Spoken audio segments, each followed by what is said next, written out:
السلام علیکم ورحمۃ اللہ وبرکاتہ۔ الحمد للہ رب العالمین والصلاة والسلام علی رسولہ الکریم وعلی آلہ وصحبہ اجمعین۔ میرے عزیز و خواتین و حضرات، بچے بچیاں، میرے دوست احباب، جاننے والے نہ جاننے والے، اللہ تعالیٰ کی طرف سے ہم پر بڑا احسان ہوا ہے کہ ہمیں رمضان کا مہینہ نصیب ہوا۔ اللہ تعالیٰ نے ہفتے میں 7 دنوں میں ایک دن بابرکت بنایا، وہ جمعہ کا ہے۔ اللہ تعالیٰ نے قوم یہود سے کہا کہ میرے علم میں ایک دن ہے بہت برکت والا، وہ تم ڈھونڈو اور چن لو۔ تو انہوں نے خطا کھائی اور ہفتے کا دن چن لیا۔ ہفتے کو یہودی عبادت کرتے ہیں، کام نہیں کرتے۔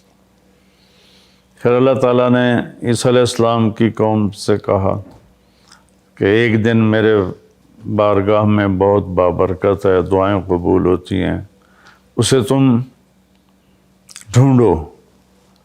ان پہ چھوڑا تو انہوں نے اتوار چن لیا۔ لیکن جب ہماری باری آئی تو اللہ نے ہمیں نہیں کہا کہ ڈھونڈو۔ اللہ نے اپنے محبوب کی محبت میں جناب رسول اللہ صلی اللہ تعالیٰ علیہ وسلم کی طفیل اللہ تعالیٰ نے ہمیں خود بتا دیا کہ وہ جمعہ کی رات ہے اور جمعہ کا دن ہے۔ یہ سب سے بہترین دن ہے جمعہ کا، اور پورے سال کے لحاظ سے جمعہ کی رات سب سے بہترین رات ہے۔ خصوصی طور پر پھر شب قدر سب سے اعلیٰ ہو جاتی ہے، لیلۃ القدر سب سے اعلیٰ ہو جاتی ہے۔ تو وہ 21، 23، 25، 27، 29 کی راتوں میں کوئی ایک رات ہوتی ہے، تو وہ اللہ تعالیٰ نے بہت ہی بابرکت بنائی۔ اللہ ہمیں نصیب فرمائے۔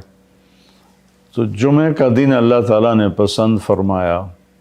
اس میں ایک گھڑی دعا کی قبولیت کی ہے، وہ چھپی ہوئی ہے۔ اس گھڑی میں جس خوش نصیب کو ہاتھ اٹھانے کی دولت مل جائے، وہ دعا فوراً قبول ہوتی ہے، وہ سیدھی عرشوں پر جاتی ہے۔ علماء نے اس میں تحقیق کی، ہر ایک نے اپنے اپنے خیال کے مطابق۔ بعضوں کے نزدیک جب امام خطبے کے لیے ممبر پہ آتا ہے تو وہ دعا کی قبولیت کا وقت ہے۔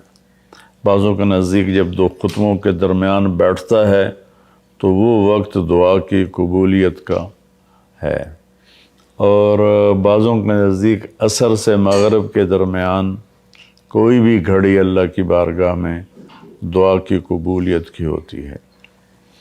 تو جمعہ کی نماز کو اللہ کے نبی نے بہت اہم قرار دیا، اور ارشاد میں بڑے دکھ کے ساتھ یہ حدیث بیان کر رہا ہوں۔ میرے نبی نے فرمایا جو 3 جمعے مسلسل چھوڑ دیتا ہے وہ میری ملت سے خارج ہو جاتا ہے، میری امت سے خارج ہو جاتا ہے۔ تو میں اپیل کروں گا ان بہن بھائیوں سے جو نماز میں سستی کرتے ہیں، کم از کم جمعہ ضرور پڑھ لیا کریں۔ عورتوں پہ جمعہ فرض نہیں ہے، مردوں پہ فرض ہے۔ تو میں کہا کرتا ہوں، جو دوست ملتے ہیں جی نماز نہیں پڑھی جاتی، تو میں ان سے کہتا ہوں ایک نماز 5 میں سے طے کر لو اور ایک جمعہ طے کر دو، 2 نمازیں شروع کر دو۔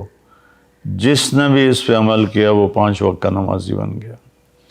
تو جمعہ کی نماز کے بعد جمعہ سے جمعہ تک کے جتنے گناہ ہوتے ہیں وہ اللہ تعالیٰ معاف فرما دیتے ہیں، اور جو جتنی جلدی جا کے بیٹھتا ہے امام کا خطبہ سننے کے لیے، اس کو اتنا زیادہ اجر ملتا ہے۔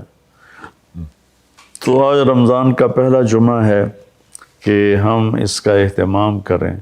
رمضان المبارک میں جنگ بدر ہوئی، 17 رمضان جمعہ کا دن، اور اللہ نے قیامت کو بھی جو قائم کرنا ہے جمعہ کا دن۔ تو ہر دن اللہ کی بارگاہ میں بابرکت ہوتا ہے، اگر ہم اس میں اللہ کی مان کے چل رہے ہیں. اور رمضان شریف میں خاص طور پر اور پھر جمعہ ہو تو خاص طور پر اس میں ہم اپنے عبادت کو بڑھائیں. درود شریف جمعے کے دن کا مبارک عمل ہے کثرت سے درود شریف پڑھنا، اور 300 دفعہ جو درود شریف پڑھ لیتا ہے وہ کثرت میں شمار ہو جاتا ہے، اوپر کی کوئی حد انتہا نہیں ہے. ہمارے ایک رشتہ دار تھے، وہ انتقال ہو گیا، اللہ ان کو درجے بلند کرے. وہ روزانہ ایک دن میں 10,000 دفعہ درود شریف پڑھا کرتے تھے. ہر وقت تسبیح ان کے ہاتھ میں ہوتی تھی اور روزانہ 10,000 دفعہ درود شریف پڑھا کرتے تھے. تو میرے بہن بھائیوں، میرے عزیزوں، اللہ تعالیٰ نے ہمیں ہر نماز کی بڑی اہمیت بتائی ہے، ہر نماز کی، لیکن خاص طور پر جمعے کی بڑی فضیلت ہے. اور جمعہ بھی رمضان المبارک کا ہو تو اور زیادہ وہ باعث برکت ہے، قابل رحمت ہے. تو روزے کا بھی اہتمام ہو اور ساری نمازوں کا اہتمام فرمائیں. کوئی باجماعت پڑھنے کی کوشش کریں، کوئی جماعت سے رہ جائے تو پھر اس کو چھوڑیں نہیں، اسے ضرور پڑھ لیں. کہ نماز کی اللہ تعالیٰ نے جتنی تاکید قرآن میں کی ہے اور کسی کی اتنی تاکید نہیں کی.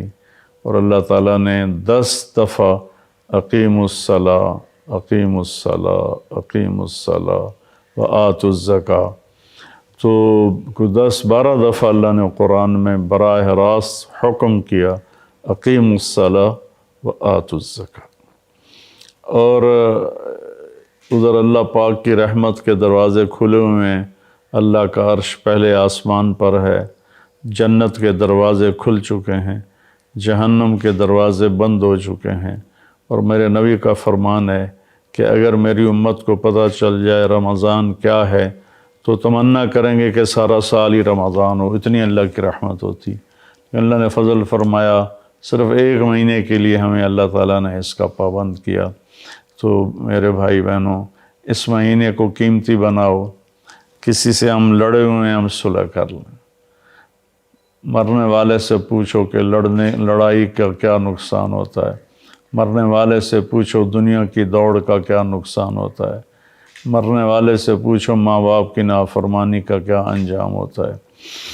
امام بخاری رحمۃ اللہ علیہ نے ایک واقعہ نقل کیا ہے کہ ایک گاؤں میں ایک نوجوان کو دفن کیا گیا. تو عصر کے بعد اس کی قبر پھٹتی اور وہ قبر سے نکلتا، اور اس کا چہرہ گدھے کا ہوتا تھا، اور وہ 3 دفعہ گدھے کی آواز میں آواز نکالتا تھا. پھر وہ قبر میں گرتا تھا، قبر مل جاتی تھی. تو لوگوں نے اس کی ماں سے پوچھا کہ یہ کیا چکر ہے. تو اس کی ماں نے بتایا کہ شرابی تھا، شراب پیتا تھا، تو میں اسے روکتی تھی نہ پیا کر. تو وہ آگے مجھے کہتا تو کیا گدھے کی طرح آوازیں نکالتی رہتی ہے، مجھے نہ سنایا کرو. تو اللہ تعالیٰ نے تھوڑا سا اس کا انجام دکھا دیا کہ ماں باپ کو اس طرح تکلیف دینے سے کیا ہوتا ہے. تو بھائیو، ایک تو ہم نماز کو زندہ کریں. میرے نبی نے کہا جعلت قرۃ عینی فی الصلاۃ، نماز روزے سے بڑا فرض ہے، میری آنکھوں کی ٹھنڈک نماز میں ہے.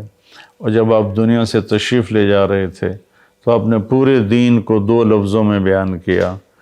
ایک ہے حقوق اللہ، ایک ہے حقوق العباد، اور ایک ہے بندگی اور ایک ہے معاشرت. تو آپ نے فرمایا الصلاۃ. جب آپ دنیا سے تشریف لے جا رہے تھے آپ نے حضرت اماں عائشہ رضی اللہ عنہا علیہ السلام کے سینے پر یوں سر رکھا ہوا تھا، اس طرح کر کے ایسے، اور اماں عائشہ نے آپ کو سہارا دیا ہوا تھا، اپنے سینے پر لٹایا ہوا تھا. تو آپ فرما رہے تھے الصلاۃ وما ملکت ایمانکم، میری امت ایک نماز نہ چھوڑنا، اور ایک میری امت کے غریب طبقے پر رحم کرنا، ان کے ساتھ آسانی کا سلوک کرنا، ان پر سختی نہ کرنا، ان سے نرمی کا سلوک رکھنا.